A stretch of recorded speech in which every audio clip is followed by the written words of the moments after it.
안녕하세요. 책 읽어주는 남자 챔프입니다. 오늘 나의 신앙 유산 답사기 전북편 계속해서 두 번째 읽어보겠습니다. 네.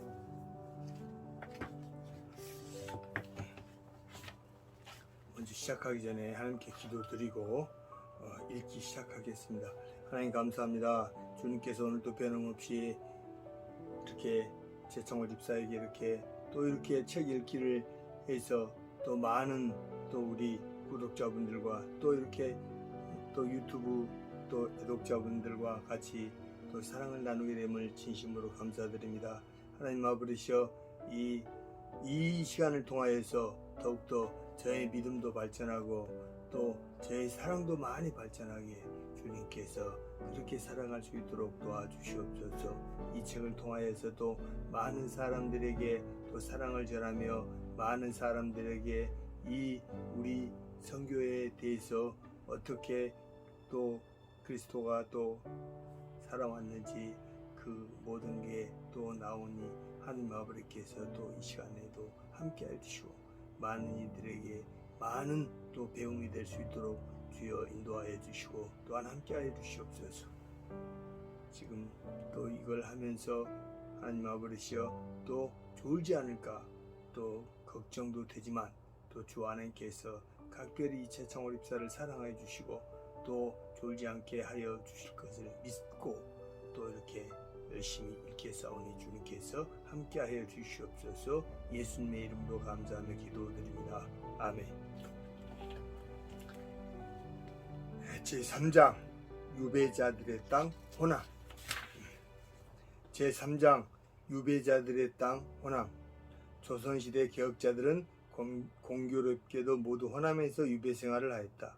정도전은 고려시대 나주에서 유배생활을 하고 조광조는 조선시대 화순에서, 정약용은 강진에서 유배생활을 하였다.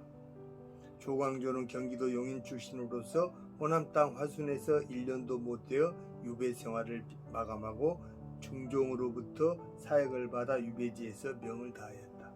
삼봉 정도전. 정도전은 유배 후 얼마 되지 않아 복귀되어 이성계와 역성혁명의 주역이 된다. 그는 유교를 국교로 채택하는 데 일조함으로 조선 500년사를 유교로 민족의 정신적 점령을 하게 하는데 1등 공신이었다. 유교의 윤리적, 도덕적인 면들은 기독교의 검약, 절제와 공통점이 많아서 기독교의 포교활동에 많은 도움이 된 것이 사실이다.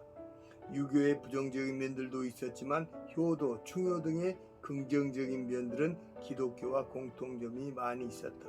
즉 유교의 실천적인 면들은 기독교의 실천적인 면들을 현실화하는 데 많은 영향을 준다. 이러한 실천적인 면들은 호남인들이 항일운동, 반외세투쟁, 반독재투쟁을 하는데 정신적 영향을 주었다.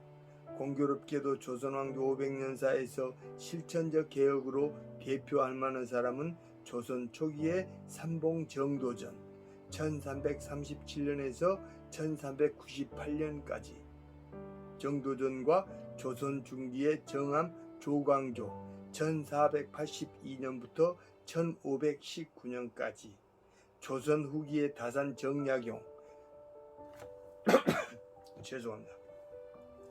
1762년부터 1836년 정약용이다. 공교롭게도 이들은 호남 사람은 아니지만 모두 호남 땅에서 유배생활을 하였다. 이들의 공통점은 모두 비호남인이지만 호남에 유배되었고 조선의 개혁을 추구한 사람들이었다. 유배지 학자들의 개혁의 씨앗과 훗날 기독교의 씨앗이 호남의 정신사조를 형성하고 반외세와 반독재투쟁의 실천운동을 이끌어내는데 일조를 했다. 먼저 유교를 통하여 조선시대를 실험적으로 개혁하려고 했던 정도전을 살펴볼 필요성이 있다. 정도전은 충청도 사람으로서 호남에서 유배생활을 하였다. 정도전은 1337년 고려시대 충청도 단양 삼봉에서 태어났다. 그래서 그의 호가 삼봉이 되었던 것이다. 충청도와 전라도는 백제 문화권이었다. 그는 호남에서 유배 생활을 하면서 미래의 새로운 왕국을 꿈꾸었던 것이다. 그러므로 정도전의 개혁 사상은 나주에서 유배 생활을 하면서 학문적으로 형성된 것이다. 정도전은 고려의 공민왕이 재직하고 있는 동안에는 소위 잘 나가는 사람이었지만 공민왕이 죽고 우왕이 들어서면서 그의 인생은 타격을 받게 된다.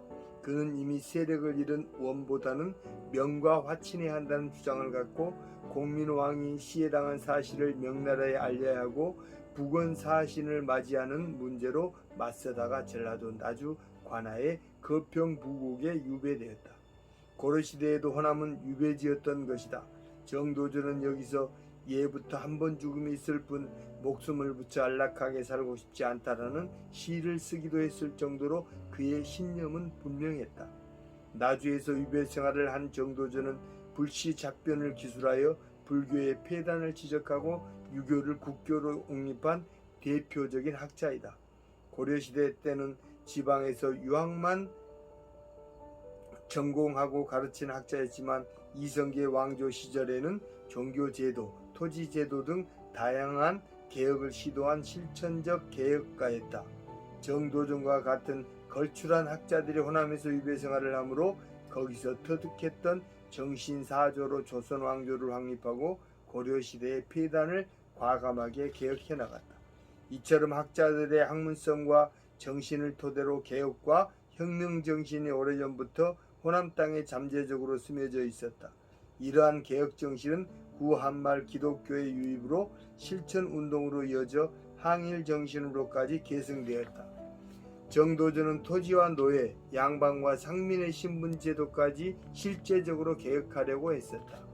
그는 유배지에서 학문을 정립한 후 물고기가 물을 만난 듯 이성계를 만나 조선을 개국하면서 관원들이 국가로부터 받는 토지 혜택을 대폭 축소시키고 소작인보다는 지주로부터 세금을 받아내고 노비 제도를 개편하고 노비가 경제력이 있을 경우 군대처럼 부역을 하고 양인 신분으로 승격할 수 있도록 하는 등 다양한 개혁을 시도한 바 있다.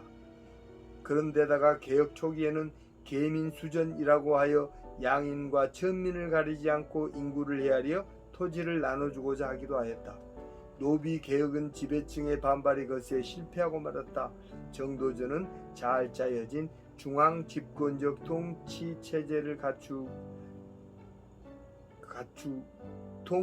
체제를 갖추고 양인 내부의 계층에 따른 차별을 없애고자 했다. 고려시대는 양인 농민이라도 거주하는 고을의 격에 따라 정치적 권리와 국가에 대한 의무 부담 내용이 달랐기 때문에 농민 항쟁의 주요 원인으로 작용하기도 하였다. 조선 왕조의 500년 유교적인 삶은 모두 정도전이 불교를 배격하고 유교를 국교로 채택한 데서 온 것이다. 정도전은 조선 왕조의 역사에 가장 강력한 영향을 준 사람이라 할 수 있다. 정암 조광조는 조선 중기의 대표적인 살인파로서 연산군을 폐위하고 중종 반정 이후 등용된 사람으로서 당시 정권을 장악했던 부패한 훈구 세력에 맞서 개혁을 추진하다가 화순 유배지에서 독약을 마시고 죽었다. 1506년 폭정과 학정을 일삼던 연산군이 폐위되면서 중종 반정으로 조선 사회는 새로운 분위기를 맞이하였다. 이때 훈구 세력들이 약화되면서 살인파들이 정치에 진출하며 조정의 개혁의 기회가 찾아왔다.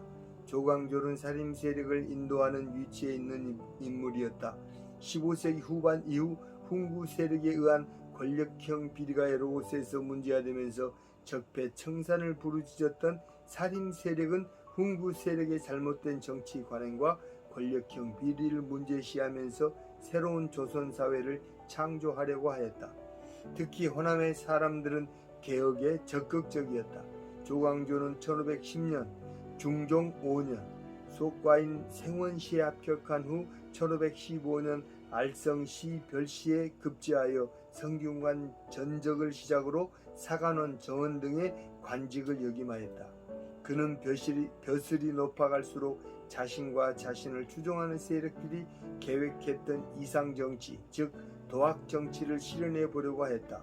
도학정치란 공자와 맹자가 정립한 정치로서 요순시대를 구현하려는 이상적인 정치 사상이었다. 새롭게 조정에 들어온 조광조를 비롯한 살림 세력은 민본 정치를 슬로건으로 내걸고 정치 개혁에 착수하였다. 조광조는 당대 시행되던 과거제가 주로 기회만 시험을 본다고 하면서 그 대안으로 덕성의 바탕을 둔 관인 선발 제도인 현량과를 시행하는 데도 일조를 하였고, 이상 정치의 실현하로서 성리학적 사회 윤리의 정착을 위해 성리학적 생활 규범을 규정하고 있는 수학의 복음이나 향약의 복음운동 등을 추진하기로 하였다. 조선을 도학 정치로서 성리학적 이상사회로 만들려고 한 것이었다. 그러나 조광조의 개혁은 훈구 세력의 견제를 받았고 중종이 그를 토사구팽함으로 실패하고 만다. 조광조는 처음에는 중종의 절대 신임을 얻고 개혁을 추진하였으나 훈구 세력들이 조광조 일파가 당파를 조직하고 조정을 물랑케 한다는 상소를 올리자 중종은 기다리고 있었다는 듯이 조광조 일파를 제거하였다. 개혁에 실패한 것이다. 당시 탄핵을 받은 사람들은 조광조, 김정, 김구, 윤자임, 박세희, 박훈 등 개혁 세력의 핵심 인사들이었다. 예나 지금이나 개혁을 주도한 선각자들은 박해나 핍박을 당하게 되어 있다. 우리나라의 정치 풍토에서 정도전, 조광조, 정약용은 살아남기가 어려운 상황이다. 국가나 교계나 기득권자들은 자신들의 기득권을 유지하기 위하여 개혁자들을 수단과 방법을 가리지 않고 주변으로 몰아낸다. 다산 정약용. 남인 가문 출신으로 정약용은 정조 때 문신으로 조정에 진출했고 정조의 총애를 받았으나 정조가 죽은 이후 청년기에 접했던 사학으로 인해 장기간 유배 생활을 하였다. 그는 이 유배 기간 동안 자신의 학문을 더욱 연마해 육경 사서에 대한 연구를 비롯해 일표 이서, 경세 유표, 목민심서, 흠음신서 등 모두 500여 권에 이르는 방대한 저수를 남겼고 이 저수를 통해서 조선 후기 실학 사상을 집대성한 인물로 평가되고 있다. 그는 방계 유형원, 성호 이익의 실학의 학풍을 이어받아 발전시켰으며 각종 사회개혁 사상을 제시하여 묵은 나라를 새롭게 하고자 노력하였다. 천재적인 능력으로 법, 정치, 경제, 사회, 문화 등 역사 현상의 전반에 걸쳐 사상을 전개했고 수원성을 축조하기 위해 기중기까지 고안하는 등 파탄에 이른 당시의 조선 사회를 개량하여 조선 왕조의 질서를 새롭게 강화시키려는 의도를 가지고 있었다. 그리하여 정약용은 조선의 왕조적 질서를 확립하고 유교적 사회에서 중시해 오던 왕도 정치의 이념을 실학과 서학의 힘을 통하여 실천 구현함으로써 국태민안이라는 이상적 상황을 도출해내고자 했다. 정약용은 가장 이상적인 관료다웠다. 그는 이상에 머물지 않고 기술 과학에도 관심을 드러내 배다리와 기중기를 설계하여 재능을 펼쳤지만 그의 저작에서 엿보이는 정치관은 기본적으로 민본이었다. 결국 왕도 정치의 실현은 백성이 중심이 되는 민주정치였던 것이다. 정약용은 왕정시대에도 주민자치가 실현되기를 소원한 인물일 정도로 조선 후기를 살았던 인물답지 않게 민주주의 의식이 있었다. 이와 같이 정도전이나 조광조, 정약용에게 있어서 유사한 면은 모두 현실을 중시하고 개혁을 추구하고 백성을 중심으로 한 정치였다. 정약용은 유교의 정신을 실학과 서학을 통하여 구현하고자 했다. 이미 개신교가 들어오기 전부터 정약용은 서학을 통하여 개신교 선교의 주춧돌을 마련하는 통로 역할을 하게 되었다고 해도 과언이 아닐 것이다. 이처럼 유교파, 살인파, 실학파, 서학파 사람들이 호남에서 유배 생활을 했고 그들의 개혁의 씨앗이 호남 땅에 뿌려져 유교와 천주교, 동학, 개신교를 통하여 근현대까지 이어져 호남에서 실천적 개혁의 열매를 맺게 했다. 호남은 이상과 이념, 공념부를 추구한 땅이 아니라 실학, 실천, 개혁의 땅이었다. 유교의 실천 정신, 살인파의 학문성, 유배자들의 실학과 서학, 동학, 기독교의 실천 정신에 합해져 호남인들이 3.1운동, 광주 학생의거, 광주 민주항쟁 등으로 실천적 혁명을 이끌어낼 수 있었다. 안방에만 머물렀던 유교의 정신을 마당까지 끌어내었던 것이다. 양반들의 안방 종교가 아닌 서민들의 마당 종교인 기독교는 호남이 실천적 땅이 되게 하는데 큰 일조를 하였다. 마당의 종교가 서민들에게 친숙하게 느껴졌던 것이다. 이렇게 되기까지 조선의 개혁자 세 사람 모두 호남 유배지에 머물렀지만 그들의 개혁 정신은 호남의 정신적 토대가 되었고 훗날 개신교를 꽃피우는데 정신적 산파 역할을 하였다. 프로테스탄트 정신은 저항 정신이기 때문이다. 요약하면 정도전은 불교의 토대를 둔 부패한 고려 말기 왕조를 개혁하고자 이성계의 1388년 유화도 회군이라는 역성혁명에 편승하여 1392년 조선 왕조를 개척하면서 4년 동안 개혁 정치가로서 면모를 뚜렷이 나타내기 시작했고, 조광조는 사림의 정신을 통하여 새로운 사회를 꿈꾸었고, 정약용은 실사구시의 실학과 서학으로 새로운 국가의 기틀을 만들려고 노력을 하였다. 특히 정도전과 조광조의 개혁 정신을 이어받은 정약용은 서학에 일찌감치 입교함으로 서학이 주도하는 새로운 사회를 꿈꾸었다. 그는 서학의 교도라는 이유 때문에 유배를 당하게 되어 개혁이 실패하게 되지만 그의 가르침은 호남 땅의 씨앗이 되어 후세들을 통하여 개혁의 열매를 거두게 되었다. 조선 초기는 유학으로 시작했고 조선 중기는 살인파가 득세하여 유교의 정신을 구현하려고 했고, 조선 후기는 이러한 정신을 토대로 실학과 서학, 동학으로 탐관오리와 반외세 투쟁을 하고 구한말 초기에는 기독교를 수용하여 부국 강병과 일제에 투쟁하였다. 이와 같이 개신교는 유학의 실용정신, 실학, 서학을 통하여 서서히 여명이 토했던 것이다. 그러나 실학과 서학이 들어오기까지 조선 사회는 고질적인 사색당파의 늪에서 벗어나야 했다. 제4장 사색당파와 호남. 제4장 사색당파와 호남. 훈구파, 훈구 출신, 고려 때의 혁명파, 성격 실용적이고 개혁적인, 특징 타 사상에 대하여 관대, 경계 대지주. 사림 출신, 고려 때의 온건파, 성격 형식적이고 보수적인, 사대주의, 특징 타 사상을 배격, 경계 중소지주. 훈구파는 대대로 임금이나 나라를 위하여 세운 공로가 있는 집안을 말한다. 조선시대의 훈구파는 이성계의 역성혁명에 동참한 집안으로서 조선 중기까지 그 기득권을 이어간다. 이러한 훈구파는 조선 정기의 양반 관료층 내부에 형성된 하나의 정치 세력으로서 일명 관학파라고도 불린다. 훈신, 훈구 대신, 훈구 공신 등의 용어에서 알 수 있듯이 훈구는 국가의 공훈을 세운 공신과 그 계승자 및 여러 대에 걸쳐 관원을 배출한 관원들을 말한다.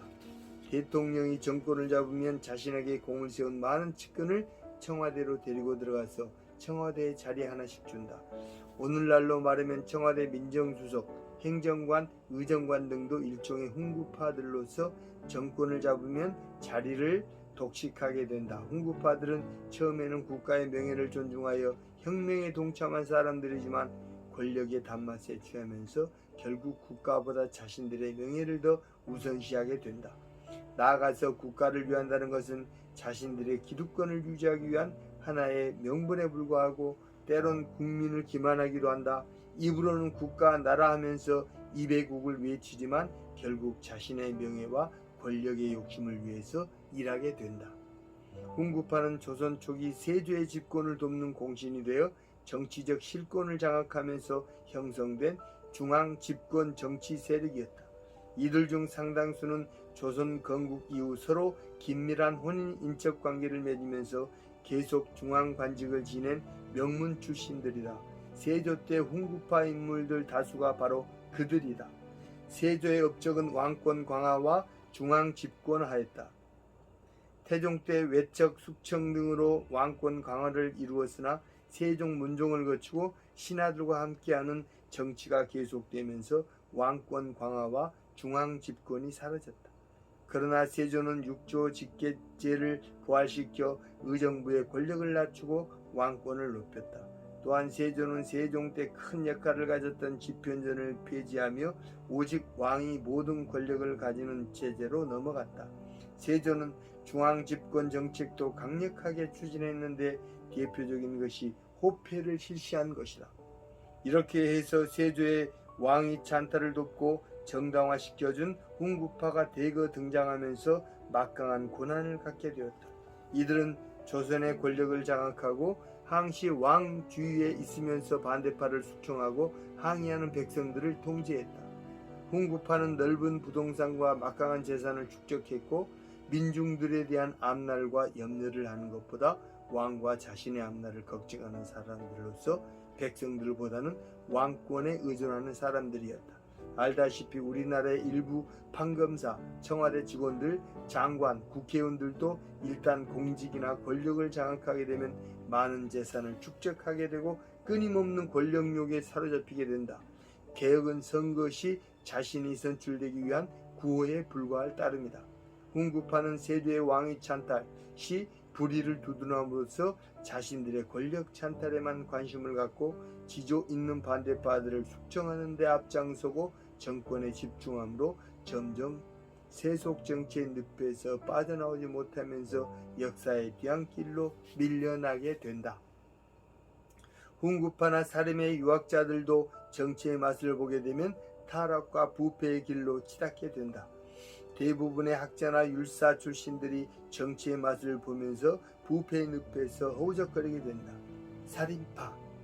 사림은 그동안 훈구파에 가려 초야에 묻혀서 학문 활동만 하여 왕도 정치를 구현하려고 애를 쓰는 사람들이었다. 성종이 훈구파를 견제할 목적으로 사림파를 주요 요직에 임명하면서 대거 정치에 입성하게 된다. 선조 때는 그들이 훈구파를 압도하여 적극적으로 정치에 개입을 하게 된다. 성종은 지나치게 비대해진 훈구 세력을 견제하고 사림과 훈구 세력 간의 균형을 유지하기 위하여 사림을 등용하였다. 성종 때 사림은 김종직과 그 문인을 중심으로 진출하였다. 주로 사림은 과거를 통해 전랑과 삼사의 언관직에 등용되어 훈구 세력의 부정부패와 대토지 소유에 비해 비판하였다. 이처럼 사림파는 성종 때 새로이 정치에 입문하게 되는 사람들로서 왕권이나 고관 대작보다는 시골 향촌에 토대를 둔 신흥 정치 세력이었다. 즉 제야에 머물고 있던 사람들이 중앙 정치 무대로 이동한 것이다. 우리나라의 제야 세력들, 핍박을 받던 민주화 세력들이 중앙 정치로 이동한 것과 같은 것이다. 그러나 조선의 역사가 증명하듯 주변에 있던 사람들의 중심에 들어가 정권을 잡으면서 중심부에 있었던 사람들을 주변으로 몰아낸다. 대부분 주변에 있었던 후임자들이 중심에 들어가게 되며 전직 대통령을 구속하거나 그와 함께했던 세력들을 구속시킨다.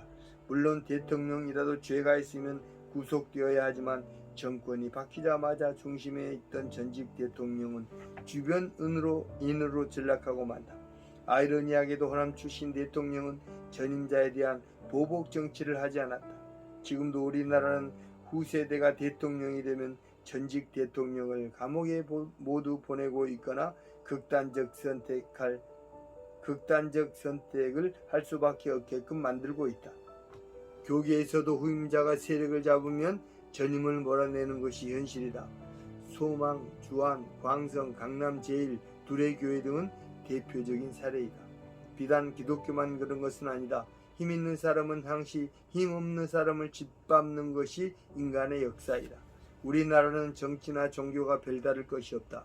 조선 중기 당시도 서로 다른 파당을 몰아내기 위하여 살인파가 훈구파와 대결하고 살인파 안에서도 서로 대결하여 붕당 정치를 꽃피웠다. 살인의 동인과 서인의 대결 등에서 오늘날의 지역 정치와 파당 정치가 잠재해 있었던 것을 알 수 있다. 호남과 영남이라는 지역 정치는 어제 오늘의 일이 아니라 이미 수백 년 전부터 있었던 것이다. 살인파들은 처음에는 성리학 윤리를 철두철미 준수하는 사람들을 군자라 판단했고, 군자들은 서로 결속하여 붕당 정치를 해야 한다고 주장했다. 이들은 성리학을 종교적으로 판단하고 실천을 통하여 성리학을 구현하려고 했다. 이들은 훈구파의 부국 강병이나 왕권에 대한 관심보다 백성들에게 더 깊은 관심을 가져야 한다고 생각했다. 이미 살인파들은 자신들의 권력과 국가의 부국 강병의 토대를 두는 왕당파적 세력이라기보다는 왕에 대한 비판과 서민 복지에 관심을 두는 정책을 하는 등 사회적 압력단체로서 작용했다. 그러다 보니 훈구파로부터 사화를 통하여 수많은 희생을 당하기도 하였다. 사화는 살인이 당한 화를 말한다.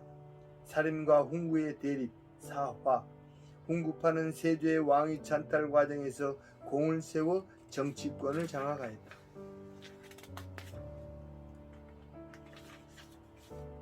이들은 정권을 유지하기 위하여 조선 초기 새 왕조의 문물 제도를 정비하는 데 중요한 역할을 하여 큰 업적을 남겼고, 실용적인 학문에 능하였으며 편찬 사업에 종사하여 많은 서적을 편찬하기도 했으니 성리학 본연의 철학적인 면은 소홀하였다. 반면 살인파들은 단종을 몰아내고 왕위를 찬탈한 세조와 훈구파 세력들에 대해서 적극 반대했다. 살인파는 고려에 대한 충성을 지켜 조선 건국에 참여하지 않고 지방으로 내려간 사람들의 후손들로서 나름대로 절도와 절개, 충절을 자부심으로 하고 있었던 사람들이다. 당시 살인파의 중심 인물은 김종직과 조광조였다. 살인파가 보기에 단종 사건은 위화도 회군 사건 이래 두 번째 국기를 어지럽게 한 사건이었다. 이들은 성종 때 정치 집단으로 형성되면서 훈구파들과 불가피하게 대립하게 되고 결국 훈구파의 공격으로 여러 차례 재앙을 당하게 된다. 상수를 했지만 연산군 때의 모사화와 갑자사화, 중종 때의 김효사화, 명종 때의 을사사화 등 살인이 화를 당한 대규모 사화만 4차례나 있었다. 그러나 살인은 제14대 임금인 선조 때 부활하여 결국 정치 집단으로서 권력을 잡고 성리학의 바탕을 둔 정치를 펼쳐나갔다. 살인파는 정신적으로는 역성혁명에 성공한 조선 왕조의 현실 정치에 참여하지 않고 끝까지 고려의 절기를 지키며 산속에 응거했던 고려 선비들의 절개를 이어받아 의리와 절개, 명분을 중시하고 학문적으로는 성리학을 사상의 기반으로 삼고 유교 경전을 토대로 하였다. 살인의 정계 진출. 살인파가 정치적으로 중앙에 본격적으로 진출한 것은 제9대 임금인 성종 때였고, 성종은 세조 때부터 주요 관직을 독차지하여 집권 세력이 되었던 훈구파들을 견제할 목적으로 살인파들을 사헌부, 사관원, 홍문관이라는 주요 보직에 등용하였다. 살인은 초야에 머물고 학문만 하고 있었는데 성종 때 본격적으로 정치적 양상을 띠게 되어 훈구파와 대립하게 되었다. 살인이 훈구파와의 경쟁에서 여러 차례 큰 피해를 당했는데도 결국 살인이 선조 때 권력을 차지할 수 있었던 것은 지역적인 기반 덕분이었다. 살인은 지방에서 서원이나 향약을 중심으로 나름대로 세력을 키워나갔고 훈구파의 부담을 느껴 그들을 견제하려는 왕이 견제 차원에서 살인을 중앙 권력 한가운데 두었기 때문이다. 호남과 살인. 호남에는 박상, 김정, 유옥, 김인우, 기대승, 강항, 기정진, 전우 등이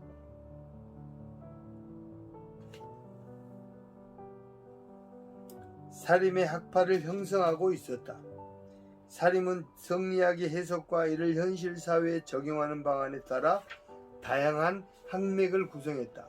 그러나 사람이 권력을 차지한 이후 학문적 입장보다는 학맥이나 정치적인 입장에 따라 동인과 서인, 다시 남인과 북인, 노론과 소론 등 여러 붕당으로 갈라져 순수한 정신적 절개와 충절의 의식은 사라지고 파당만 구성하게 되었다. 한국의 장로 교파도 살인 이상의 분당과 파당으로 구성되었다. 처음에는 교리적이었지만 나중에는 정치적인 입장에 따라 나누게 된다. 교리가 정치화되기 때문이다. 신앙과 성경의 정신은 온데간데 없고 예수를 명분으로 한 정치만 남게 된다. 바리새인이나 사두개인처럼 교리는 결국 신과의 관계에서 필요하기보다는 정적을 죽이는 도구로서 전략하게 된다. 살인파의 후기 붕당 정신이 그대로 전수되었기 때문이다. 호남과 기묘사화. 호남의 사람들이 조선조의 의리정신을 처음 심었던 것은 중종반정 이후 전국 공신들에 의하여 죄 없이 궁중에서 쫓겨난 신비를 복위시키라는 상소를 올렸을 때이다. 중종의 비 신씨는 1499년 연산군 5년에 중종이 진성대군으로 있을 때 혼인하여 부부 인에 책봉되었다가 1506년 중종 1년 중종 반정으로 중종의 아내인 왕후가 되었다. 그러나 왕이 되자마자 일주일 만에 폐비가 된다. 당시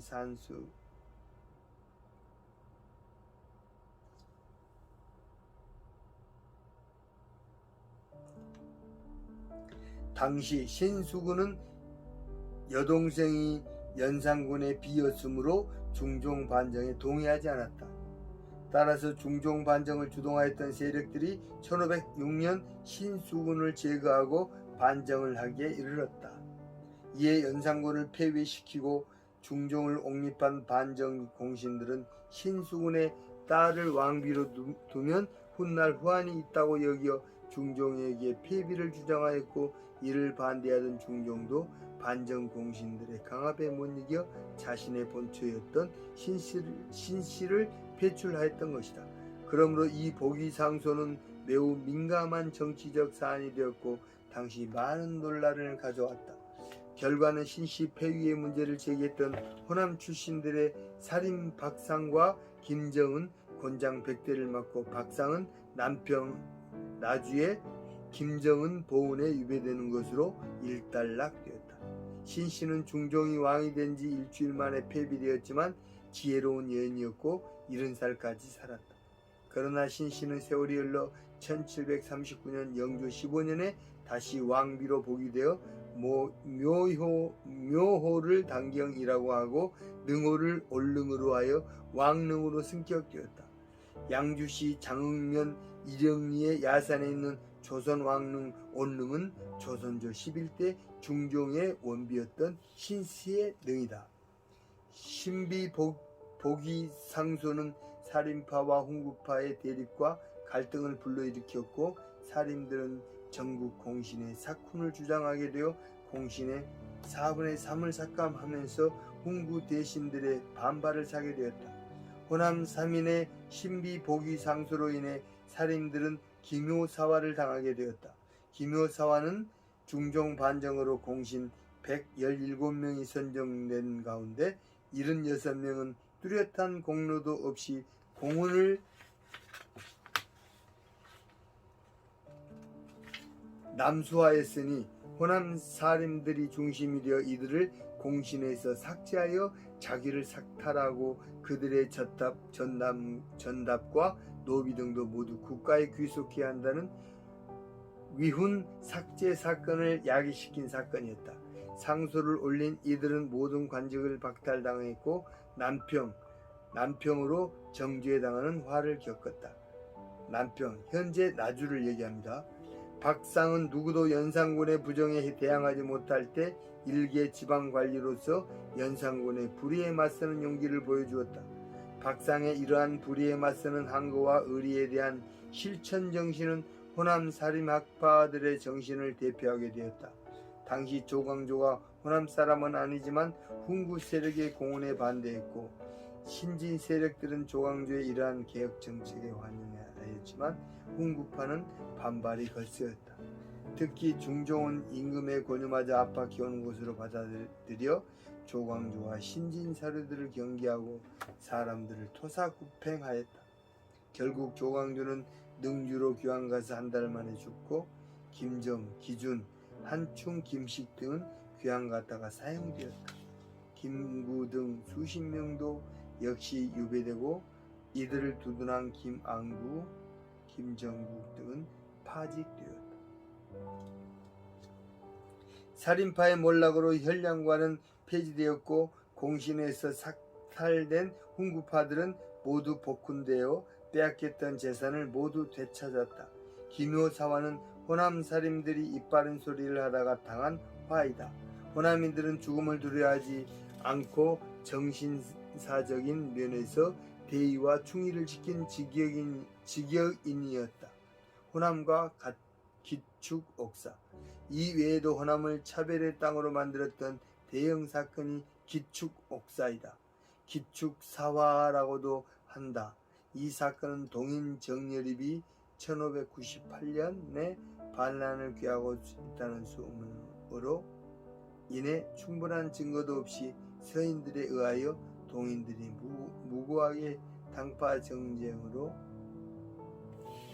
당파 정쟁으로 인해 희생된 사건이다. 사건은 이이의 일파였던 서인 세력에 소속한 정여립이 이이가 죽고 난 후 그를 비판하고 배신하였다는 데서 비롯된다. 서인들은 정여립을 탄핵하고 정여립은 동인에 합류하여 동인의 중심 인물로 떠올랐으나 전주로 낙향하여 진안 죽도에서 대동계를 조직한다. 정여립은 대동계를 조직하여 왜구를 토벌하기도 하였으나 1589년 황해 감사 한준, 안학군수, 이축, 재령군수 박충간 등이 정여립이 반란을 꾀하고 있다는 죄목으로 고발하여 체포령이 내려진 상태에서 정여립은 자결하게 된다. 서인 세력은 정여립의 내란 음모 소문으로 동인 세력을 제거하고 정권을 장악하는 기회로 삼기 위해 정여립의 모반 사건을 계획하였다. 서인 인관동 별곡의 저자 정철 주도 아래 수많은 동인의 인물들이 탄압을 받았다. 정여립의 사건과 관련된 국무는 3년 가까이 계속되었고 이 기간 동안 동인 1000여 명이 화를 입었으며 정권을 장악하고 있던 동인은 몰락하고 서인이 전국을 주도하게 되었다. 그리고 호남 출신의 관직 등용에 제한이 가해지기도 했다. 이후 호남 출신자들은 과거 제도의 합격률이 급격히 저하되었고 관직 차별을 당하게 되었다. 정여립이 모반을 했다는 증거는 없어도 정여립이 모반이라는 명분을 준 것은 천하는 공물로 일정한 주인이 있을 수 없다는 천하공물설과 누구를 섬기는 임금이 아니겠는가라는 하사 비군론을 주장하며 혈통에 근거한 왕위 계승의 절대성을 비판하고 왕의 자격을 중시한 것이다. 당시로서는 수용하기 어려운 주장이었고 모반이라는 명분을 주기에 충분한 주장이었다. 그러나 이러한 사상적 경향은 정치의 도리와 의를 강조한 조식의 문인이나 성리학의 주체적 해석을 강조한 서경덕의 문인들에게서 많이 나타나고 있던 것으로 모반의 근거로 볼 수 없다는 주장도 있다. 여하튼 기축옥사는 조선시대의 당정을 확대시키는 중요한 계기가 되었으며 이후 동인과 서인의 갈등은 점차 심화돼 1592년 임진왜란의 발생도 막지 못하는 참혹한 결과를 가져오기도 하였다. 정여립은 이율곡이라는 전설적인 학자를 비판했다는 것과 왕권에 대한 혁신적인 사상적 주장을 했다고 하여 모반자로 몰렸던 것이다. 정여립은 43세의 젊은 나이로 불운한 인생을 마쳤고 그를 매기로 발발한 기축옥사는 조선의 역사에 깊은 상처를 남겼다. 정여립으로 인해 호남은 배신과 영모지역으로 몰리면서 차별을 받았고 현대에서는 독재 정권이 김대중을 내란 음모죄로 선언함으로써 정여립 이후 호남은 특정인의 지역이라는 이유로 다시 정치적 경제적으로 차별받는 지역으로 전락했던 것이다. 호남의 절개정신. 이와 같이 호남의 학문과 정신은 기묘사화의 절개정신과 기축옥사의 누명의 한을 통하여 형성되었음을 알 수 있고, 오늘날까지 호남인의 불굴저항의 정신과 누명의 한은 결코 우연이 아니었다는 것을 드러내고 있다. 이러한 불굴의 저항 정신과 한이 동학혁명, 광주학생의거, 광주민중항쟁으로 이어졌던 것이다.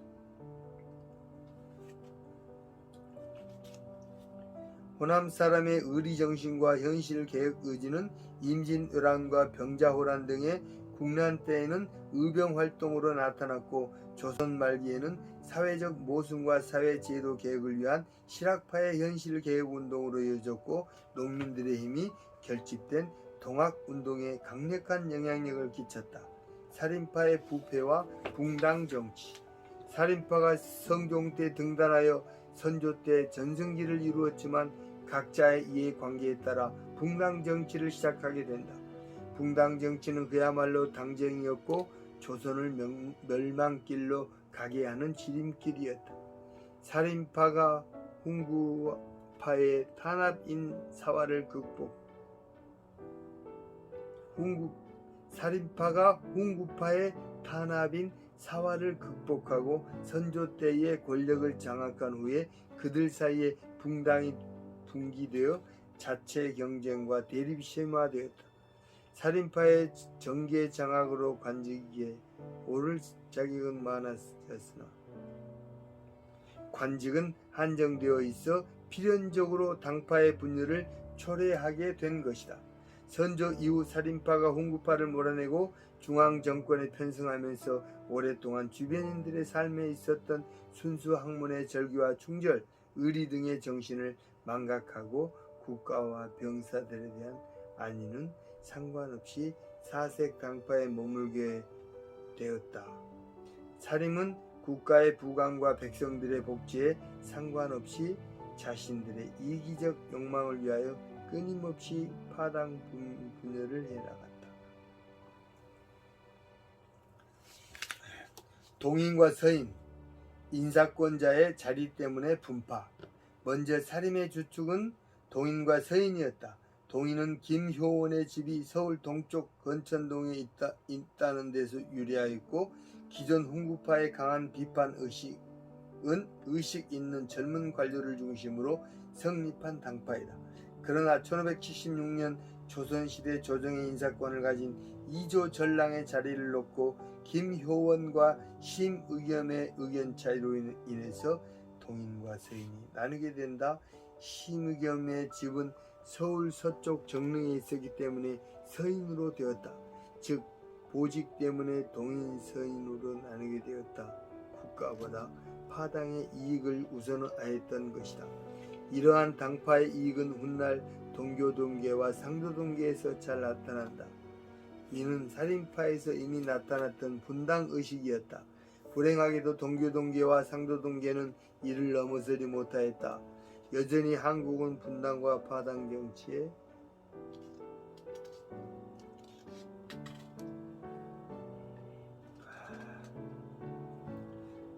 파당 정치에서 벗어나지 못하고 있다. 지금도 정권을 장악한 민주당은 대부분이 호남 사람들로 구성되었고, 미래통합당은 대부분 영남 사람들로 구성되었다. 서인이 이의 학문을 계승하였다면 동인은 이황, 조식, 서경덕 등의 학문적 전통을 계승하였고, 지역적으로는 영남, 강원에 기반을 두었으며 시기적으로는 살인파가 본격적으로 집권한 선조 때 처음 등용된 선진 관료들이 중심 세력이었다. 동인은 조선시대 붕당정치 초기 당파이며 1575년 선조 8년 동서분당으로 생긴 당파 가운데 하나였다. 동인은 당시 정여립의 옥사를 계기로 서인에 대한 원한이 커지면서 강경론을 주장하는 북인과 옹건론을 주장하는 남인으로 분리되어 1589년 해체된다. 동인의 중심 인물은 류성룡, 이산해 등이며 1584년 선조 17년 동인 득세 이후 격렬한 당쟁이 시작되었다. 남인과 북인 정철의 처벌 수위 때문에 분파. 1762년 영조 38년에 사도 세자라고도 불리는 영조의 세자가 폐위되고 죽은 사건을 중심으로 하는 당쟁에서 세자를 배척한 당파이다. 시파는 사도 세자가 억울하게 폐위되고 또 뒤지 속에 갇혀 참혹하게 굶어 죽었다고 생각하여 세자를 동정한 친사도 세자파였다. 그러나 벽파는 반사도 세자파로서 세자가 미쳐서 폐세자의 변을 자초하였기 때문에 조금도 동정할 필요가 없다고 하여 영조의 행동을 정당화했다. 그들은 미치광이 사도세자가 만일 왕위에 오른다면 나라를 망칠 것이므로 적극적으로 배척해야 된다고 반사도세자 입장을 분명히 했다. 시파, 벽파의 당쟁은 영조의 뒤를 이은 정조, 순조 때에도 되풀이 되었다. 이처럼 순수하게 왕도 정치를 구현하기 위해 벼슬을 버리고 제야에 파묻혔던 사림학자들이 정치에 발을 들여놓음으로써 명분 없는 사소한 이해관계로 인해 수백 년 동안 사색당파로 분열되면서 결국 임진난과 동학난을 자초하게 되었고 외세의 침입을 허용하여 국가가 패망하는 지름길을 걸었던 것이다. 붕당 정치의 가장 큰 피해는 호남인들이 고스란히 당해야 했다. 붕당 정치는 사색당파로 몰락하게 되었고 사색당파의 결국은 국내에서의 이해관계로 인해 국제 외교 관계에 눈을 돌리지 못하였고 멀리 떨어져 섬나라 사본이 어떤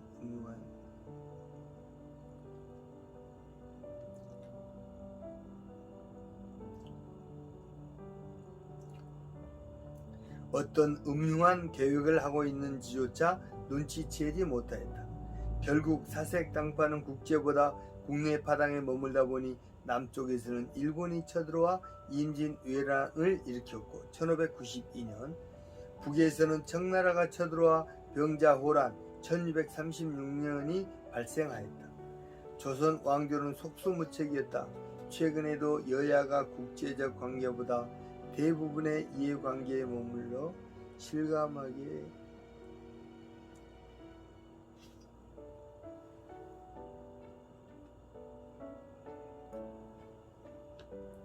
심각하게 당파 싸움을 하다 보니 대외적으로는 미국, 중국, 일본, 북한과의 관계가 원만하지 않게 되고 내내적으로는 경제 질서, 사법 질서, 교육 질서, 종교 질서가 불협화음을 내고 있다. 일본 청나라는 살인파의 당쟁을 기회로 하여 임진난과 병자호란 이후에 동학혁명이 발생하였을 때도 한반도에 침입하여 무고하게 양민과 농민을 학살했다. 당쟁은 외세들이 한반도에 진출할 수 있는 기회를 주었고 무고한 부녀자들, 서민들만 중국이나 일본으로 끌려가 총알바지가 되게 했다. 결국 당파는 민족의 저주와 심판으로 다가왔던 것이다.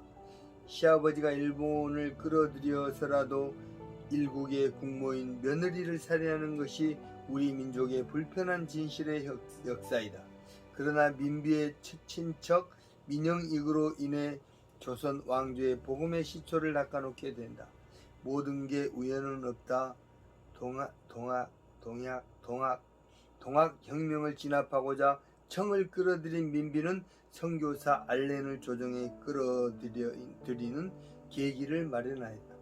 민비의 조카 민영익은 1884년 고종 21년 10월 친군령을 실현하면서 군권을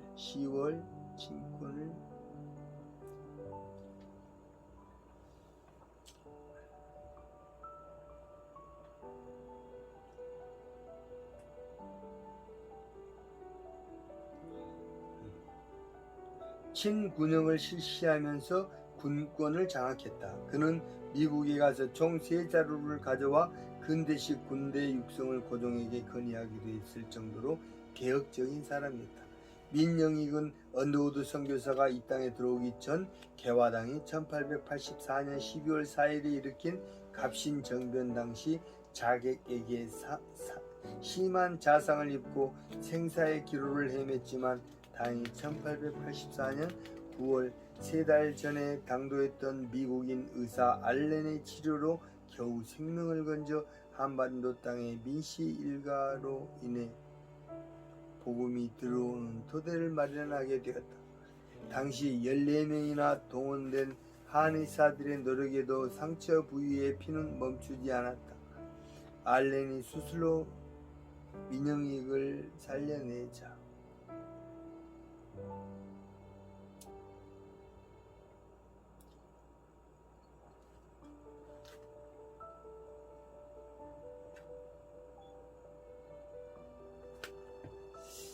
알렌이 수술로 민영익을 살려내자 고종은 기독교에 대해 우호적인 생각을 갖게 되었다. 알렌이 석 달만 늦게 조선에 왔더라도 민영익을 치료할 수 있는 기회는 없었을 것이다. 알렌은 자신이 가져온 외과 도구로 치료를 하였다. 알렌은 이 사건으로 인해 고종의 신임을 받아 조정의 제중원을 설립하여 복음을 전할 수 있는 기초를 마련하였다. 갑신정변으로 얻은 것이 있었다면 알렌이 조선 왕조에 인연을 맺을 수 있어 의료 선교를 통하여 복음을 전할 수 있는 계기가 되었던 것이다. 임진왜란, 병자호란, 갑신정변, 동학혁명은 기독교의 복음이 들어올 수 있는 기회를 준 전쟁이었다. 알렌이 민씨 일가와 인연이 닿았던 일도 하나님의 역사였다. 민비가 일본 자객에 의해 시작된 것이 보편 역사이지만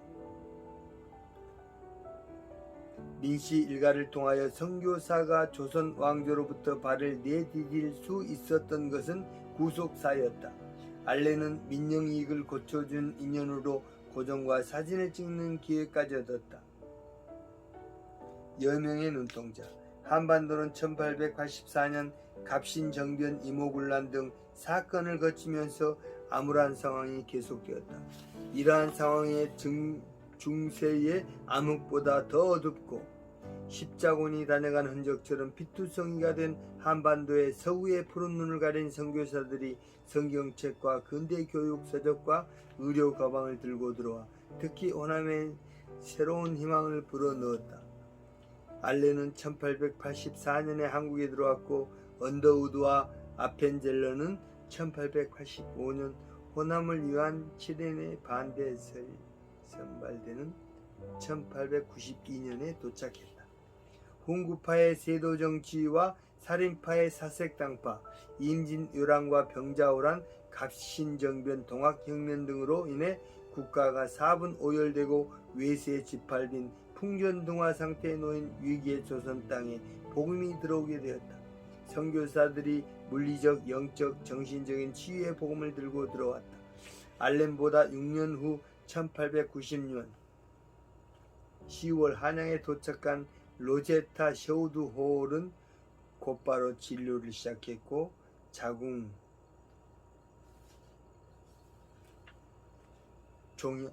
종양, 백내장, 언청이 등 첫 10개월 동안 2,359건을 진료하고 처방전 6천여 건을 발행했다. 그녀는 43년간 조선 땅에 머물며 한국인들에 대해 최초의 양의 교육을 실시하여 한국인 의사들을 길러냈고 이화여대 부속병원 고려대 의대 전신을 설립했으며 우리나라 최초의 여의사인 김점동, 박에스더를 미국에 보내 의학박사 학위를 얻도록 하기도 했다. 로제타의 아들 셔우드는 16세 때 장차 결핵 전문가가 되어 한국에서 꼭 결핵 요양소를 설립하여야겠다는 결심을 갖게 되었고 1928년 그의 결심대로 해주의 최초의 요양소 및 결핵 전문 결핵기관을 해주에 설립 교육기관을 황해도 해주에 설립하였다. 1932년에 그는 최초로 계력 퇴출을 위해 크리스마스 시위를 도입하기도 하였다. 모자가 한국 의료 발전을 위해 큰 공헌을 하였다. 남한에서는 1957년에 인천에 계력병원이 세워진다.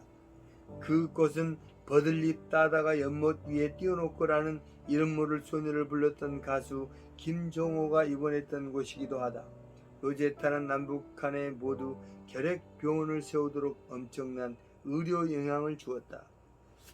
호남도 예외는 아니었다. 예수가 호남을 치유하기 위해 그림자 예수가 선교사들을 통하여 실체를 드러내기 시작하였다.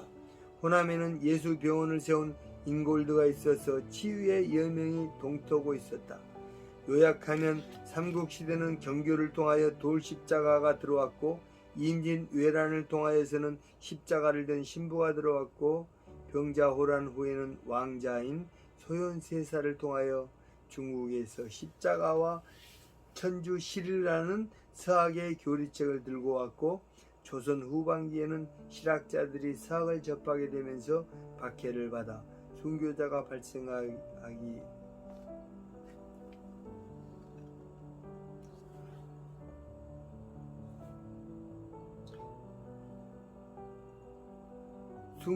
발생하기 시작했고, 갑신정변 때는 의료 선교사 알렌이 들어왔고, 이어 개신교 선교사들이 들어와 학교와 병원, 교회를 세워 본격적으로 한반도를 지적으로, 육체적으로, 영적으로 치유하기 시작하였다. 호남에서는 동학혁명 때 선교사들이 들어왔다. 삼국시대부터 구한말까지 전쟁 이면에 항시 한민족을 구원하고자 하는 십자가가 있었다. 구원의 십자가는 교육, 병원, 교회를 통하여 다가왔다. 특히 구한말에 선교사들이 세운 학교를 통하여 학생들이 권리와 주권, 식민지를 알게 되어 격렬한 반외세와 반독재에 대한 투쟁의식을 높이게 되었다.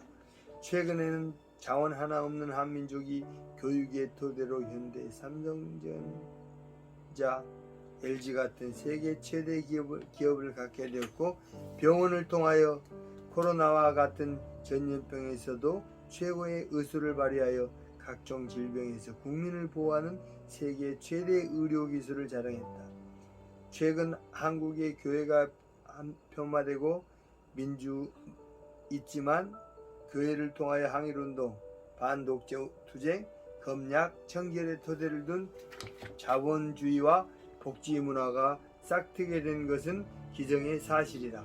기독교는 우리 민족을 근대화시킨 위대한 종교였다. 특히 선교사들을 통하여 예수의 사랑의 씨앗이 호남을 근대 도시 민주고, 호남인이 노벨 평화상을 받고 민주화 투쟁에 앞장을 서서 한국의 민주주의를 앞당기게 되었다. 100년 전의 호남과 비교하면 지금의 호남은 많은 발전을 이루었다. 호남의 정신 문명이 한반도의 중심에 섰던 것이다. 이순신 장군의 말대로 호남 없이 국가는 없다는 말이 실현되었다. 하나님이 선교사들을 통하여 호남을 치유하고 계셨던 것이다. 그러므로 오늘날 일부 교회의 비윤리성 때문에 기독교 자체가 평화될 수는 없는 것이다. 오늘 이렇게 94쪽 나의 신앙 유산 답사기 전북편 94쪽까지 오늘 읽기 마칩니다. 오늘 또 하나님께 또 감사 기도 드리고 오늘 책 읽어주는 아침 부 마치겠습니다. 하나님 감사합니다. 주 하나님께서도 오늘 또 이렇게 마지막까지 졸지 않고 잘 또 책 읽어주는 남자로서의 모습을 보여준 이 최창원 집사를 더욱더 주님의 은총과 사랑 안에서 살아갈 수 있게 주여 인도하여 주시옵소서, 같이 하여 주시옵소서. 오늘 이렇게 이 글 읽기는 오늘 마쳤지만 또 다음 장에는 또 내일 또 시작해서 하루도 빠짐없이 계속해서 쭉 꾸준하게 해나갈 수 있는 끈기력을 주 하나님께서 내리워 주시옵소서, 함께하여 주시옵소서. 영광 되시고 은혜가 되시는 예수님의 이름으로 감사 기도드립니다. 아멘.